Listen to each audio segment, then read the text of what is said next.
en compagnie d'Anthony Barrier pour Victoire. Bonjour Anthony. Bonjour. Alors vous connaissez le principe de l'émission, racontez-nous votre première victoire. La première victoire, c'était à Tours, un 1er mai avec Jared Dewar pour l'entraînement de Sébastien Poilane. Voilà, on a mis du temps à gagner la première, après ça s'est enchaîné, mais c'était une vraie belle journée. Alors cette première justement, quand vous passez le poteau en tête, qu'est-ce qui se passe dans votre tête? Comment vous ressentez tout ça? Bah, c'est génial parce que voilà, moi je suis pas issu du sérail, j'ai commencé le métier assez tard par rapport aux jeunes fils d'entraîneurs, donc voilà, j'ai beaucoup monté à cheval malgré tout et c'était une belle récompense avec un cheval super gentil en plus, donc, et pour des gens que j'aimais beaucoup, donc c'était une vraie belle journée. Vous avez démarré à quel âge dans le métier par rapport justement aux jeunes qui démarrent vers 16 ans? Vous avez démarré à quel âge? Bah, j'ai commencé à 13 ans, officiellement je suis rentré à l'école à 13 ans et demi, mais voilà, il y a des petits jeunes qui ont commencé bien avant ça. Donc voilà, on avait un petit handicap au début. Votre première course, vous l'avez montée plus tard que les autres en fait, c'est ça? Non, c'est que j'ai commencé le métier vraiment plus tard par rapport, je vous dis, à des fils d'entraîneurs qui peuvent être dans la cour. Ah oui, tout enfant. Voilà, donc moi j'étais fils de barman à la base, donc c'était pas du tout ma vocation.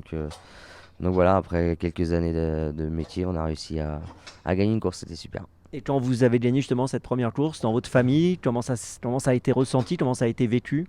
Bah, c'était une satisfaction, je pense que voilà, les parents étaient fiers. Ils m'ont toujours poussé à faire ce que j'aimais, donc ils m'ont jamais empêché de faire ce métier-là et bien au contraire encouragé. Donc je pense que c'est une belle récompense pour tout le monde.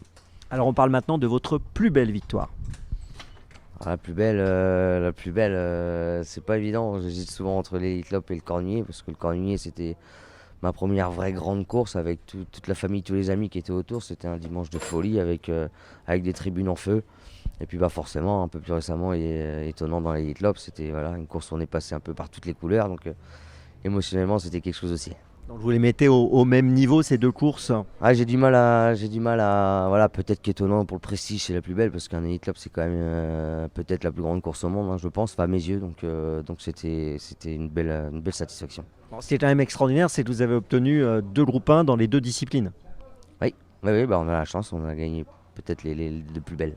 Et le Cornulier, vous pouvez nous en dire un mot, nous raconter un peu comment ça s'était passé? Bon, super jument, sauf que c'est une jument que j'ai connue que 10 minutes, j'avais pas fait le 8. Vous nous rappelez son nom? Olga Dubuette, 2011, l'année de la naissance de ma fille en plus, donc c'était une vraie belle année aussi 2011. Et non, bah, j'étais arrivé aux courses, Fabrice me dit on fait le 8, tu t'occupes de rien, tu viens sceller pour le défilé. Et puis c'est une gentille jument, elle est au top, elle va pas te décevoir. En te faufilant, tu vas prendre plaisir. Et puis ça s'est passé comme dans un rêve, on était à portée de fusil toute la route dans les 6-7 premiers. Et en se faufilant, la jument avait fait 300 mètres pour finir, vraiment extraordinaire. J'avais l'impression de s'envoler, c'était quelque chose que j'avais pas connu et que j'ai pas revécu sous la selle toujours. Ah, il faut dire à nos amis qui nous regardent que c'est vrai que les sensations quand on est associé à un cheval comme ça, c'est assez extraordinaire bien sûr. Maintenant, je vais vous demander la victoire dont vous rêvez.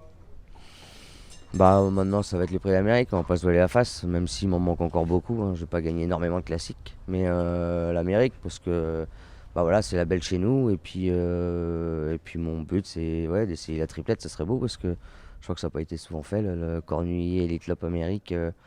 J'ai regardé un peu les stats le jour, il me semble qu'il n'y a qu'un monsieur qui a fait, donc si on arrivait à faire ça un jour, ça serait l'apothéose. Ouais, ce serait génial. Et bon, l'Amérique, vous avez déjà eu l'occasion d'y participer. Comment ça se vit tout ça? Bah, ça se vit, j'ai la chance de l'avoir fait avec des gens qui me faisaient confiance, qui prenaient pas la tête, qui n'étaient pas sur mon dos. Donc en général, la pression, j'arrive à me débrouiller. Donc quand on me la met pas, en général, j'arrive à rester assez serein. Et puis bah voilà, plus les jours arrivent, les heures arrivent et l'adrénaline monte. Il y a toute une ambiance avant qui est extraordinaire avec du monde qui vous attend. Et donc voilà, mais il faut surtout rester calme et concentré, il ne faut pas s'enflammer avant. Et après, je pense que c'est une course qu'il faut essayer de driver comme les autres, même s'il y a une pression particulière. Je pense que pour la perdre, faut péter les plombs, quoi. Donc voilà, c'est le plus compliqué, je pense, c'est de garder le calme. Dernière question, le cheval qui vous a le plus marqué et pourquoi?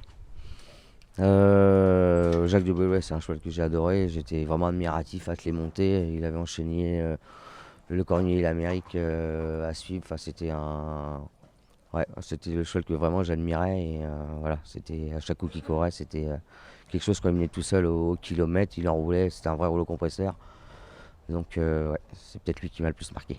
Ah, c'est vrai que quand il était bien, on avait l'impression qu'on ne pouvait pas le prendre, hein. Ah ouais, c'était un vrai rock, il lâchait jamais, il faisait le boulot tout seul et c'était que du bonheur à regarder.